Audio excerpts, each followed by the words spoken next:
Hello అందరికీ welcome to my channel. Vinayaka Chavithi శుభాకాంక్షలండి. నవరాత్రుల సందర్భంగా మనం ఏ రోజు వినాయకుని పండగ అతిపెద్ద పండగ కాబట్టి మనం వినాయక చవితి శుభాకాంక్షలు 11 రోజుల్లోపు ఏ రోజైనా మనం చెప్పుకోవచ్చండి.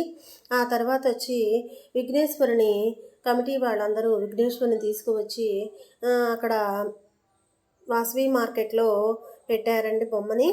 ఆ తర్వాత ప్రతిరోజు విఘ్నేశ్వరుడు పొద్దున సాయంత్రము పూజలు అందుకున్నారు.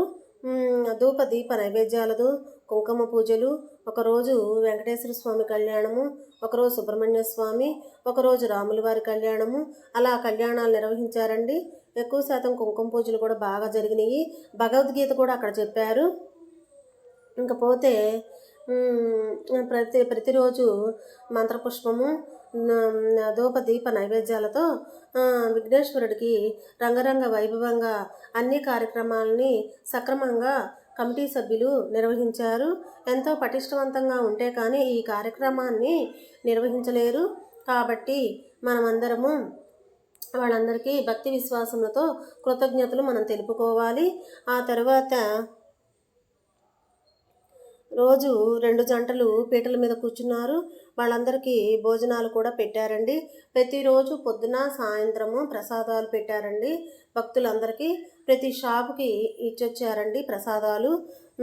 ఒకరోజు దద్దోజనము, ఒకరోజు శనగలు, రవ్వ కేసరి, సేమియా కేసరి, చక్కెర పొంగలి, పులిహోర, కట్టె పొంగలి, అట్లా ప్రతిరోజు ప్రతి 2 పూట్ల ఇచ్చారండి భక్తులందరికీ. ఇంకా 9వ రోజు 10,000 మందికి అన్నదానం నిర్వహించారు.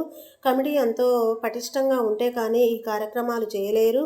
దాదాపు 7 గంటలకు మొదలైన ఈ అన్నదానము అర్ధరాత్రి 12 గంటల దాకా నిర్వహించారు. ఇంకా తర్వాత విఘ్నేశ్వరుడు పూజలన్నీ అందుకుని 11 రోజులు ఆనందంతో నిమజ్జనానికి ముస్తాబయ్యి రెడీ అయిపోయారు. ఆ తర్వాత వచ్చి ఇంకా నిమజ్జనోత్సవాన్ని ఒక పండగలాగా నిర్వహించారు. డీజేలు, డప్పు వాయిద్యాలు, కొయ్యదొరల డ్యాన్సు, కోలాటము, ప్రజలందరికీ నందిగామ పుర ప్రజలందరికీ ఆనందంగా నిర్వహించారు.